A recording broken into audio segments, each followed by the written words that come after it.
movements of the body that you can kind of isolate. Your choice. Oh, there's a hand. So it's the same thing. The thing about this is when you're usually picking up something, you have kind of a muscle memory of how to pick something up. You're not really thinking about it. But once you start kind of knowing where all of the placement of your fingers and your digits and your hand and your wrists and stuff are, suddenly you have a body inventory where you're kind of aware of where your body is in places. So if you're a dancer, like you probably easily pick up mine because they kind of teach that. You're kind of aware of what your legs are doing, how you're looking. You don't have to look in the mirror because you know what you're doing. However, looking in a mirror is perfect because sometimes you'll think something looks really convincing and you're like, actually that looks like crap. But then you'll do something really simple and it looks amazing. So it's really, once you start making the connection of kind of in your own headspace, what you're doing and what you're showing the audience kind of syncs up, then you're kind of on the right track. So it's actually pretty simple. There's a little more complex stuff that you can't do too much. Let's do one of them mind walks, which isn't a robot thing, but there's a walk. I can't do the mind walk. I'm terrible at it. Okay, well, we have an issue where on stage we have to move around a lot, and while we can't put a lot of effort into moving a small amount of space, do you want to give an example of that? What do you mean? Just like walking around in a robot? Oh yeah. Taking a few steps? But if we did like a robot walk that was so intense for the whole show, or even like for a few days, it would be, what would we get? This is how spine normally walks, and this is very, I think he picks his moments, but it's... Well,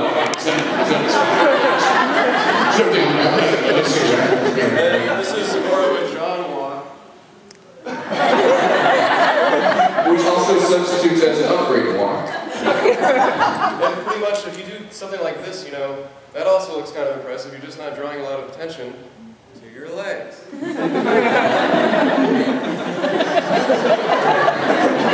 But, we've seen a lot of people in the fan community come up with their own kind of ways to do things, and there's no right way to do it. It's like, how many robots have we really seen walk around? You kind of would imagine that it's a difficult task to make a robot walk. So that's always like an easy one, like, it's going to take them 5 minutes to get somewhere, which is cool, but if you want to be practical about it, there's probably a million different ways you can do it. Because, what if you're a smooth robot? What if you're like fluid the rest of the whole time, but you just come to these pauses every once in a while, but the rest of it is actually pretty, normal for the most part. That works out as well. Because we don't have these Disney-esque robots around anymore. We got lots of digital motors and stuff that aren't all hydraulic and weird. Well, that's where this inspiration came from. You remember seeing the Walt Disney robots, Mr. Lincoln and stuff, as well as all the presidents and stuff. It's like it's like it looks real, but at the same time, we know that it looks quite off.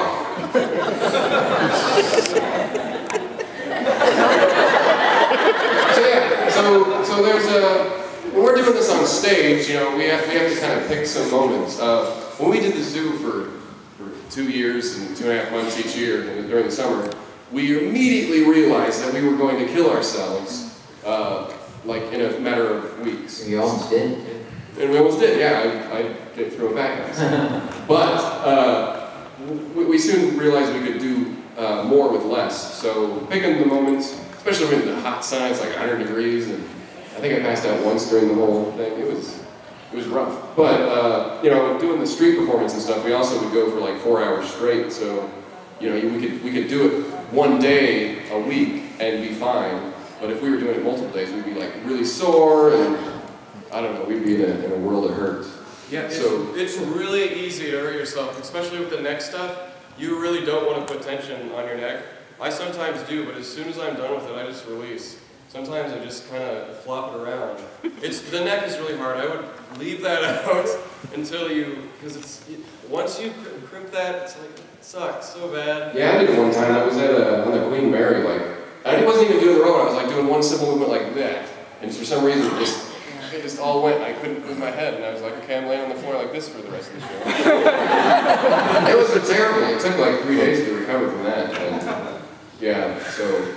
What we like to do is, you know, even though this is really impressive, it's like, there's no possible way I can get the air to sing by doing this all the time. So I have to stop. And in that pause, I can take my breaths, you know, and then I can go again, and then do it again, and then But actually, standing still does convey the robot as well, because most people don't stand still. So once again, it doesn't take as much effort. It actually does. I mean, you know, kind of tense up and then start to relax and see where you can take your tension out, because you can't just be like the whole time. That's what you want to do. You want to become as stiff as a statue, and that's great initially, but then you want to actually relax everything.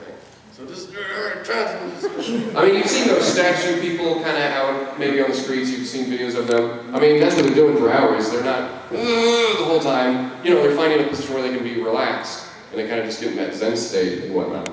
That would be kind of boring for our show, but we do make use of just standing still, which, you know, it lends itself to the robot pretty well.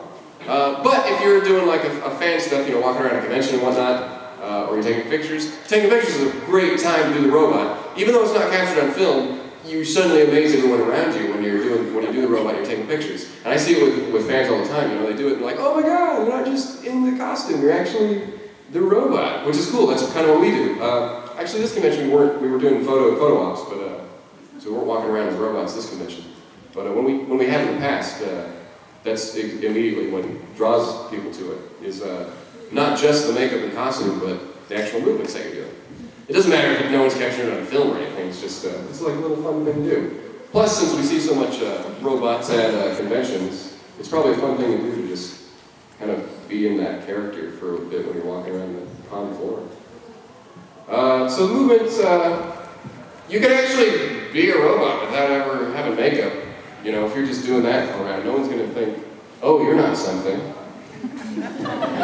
There's we performed with we shared the same green room space with a actor who described it pretty well. He was like, you know, your robots you're trying to act like a robot. My robot is trying to act like a human, and that's what's impressive. His robot was this giant kind of half still, half puppet, and it was huge. It's called Rocket the Robot, I think. And you know, it's like a animatronic puppet. And the more fluid that looks, it looks much more impressive. And that's what really sells him, is those fluid movements that are so big. It's like this giant walking around.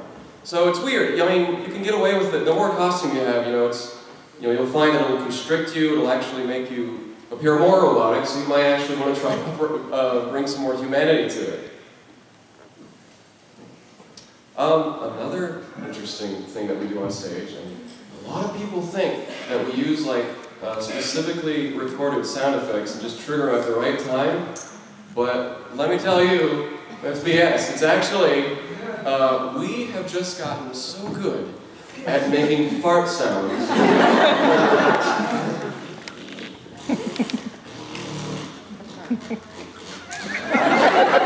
Well, there's some people out there who do come up to us and like, oh, is Steve like syncing up those sounds with you? I'm like, what? No.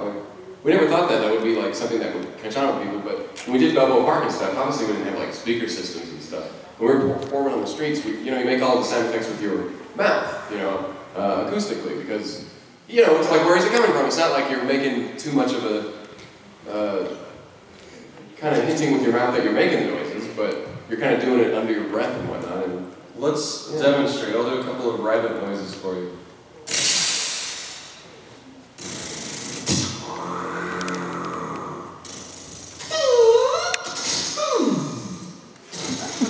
Yeah, the ratchet one's a popular one. It's like rolling your arm in your... Oh, what was that one that you did last night with those? Oh, you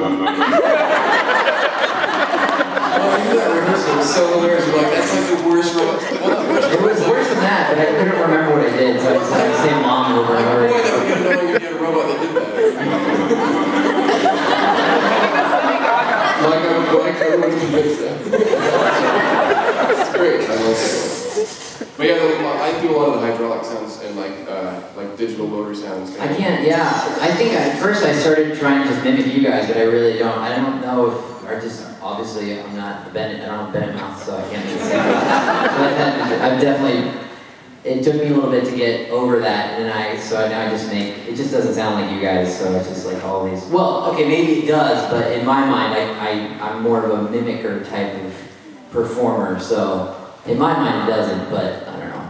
Now it's just about letting go and then letting fart noises come out of your mouth. So yeah, that's another thing to it. Once you get some movement sound, you know the sound is also pretty fun to play around with. Like, what does it sound like when this motor is, you know, actuating and Even stuff. then, you don't have to just move like a person and you can make the noise.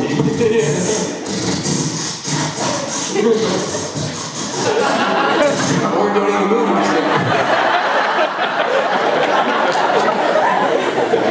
You know, what I find is that on stage, I don't even know if it picks up when I do a lot of this. It's like, does anyone even hear that? You got a little mouth inside of you? Yeah. When I walk on my footsteps, I go. Sometimes you can hear that when there's no like sound, like. Down on the feet.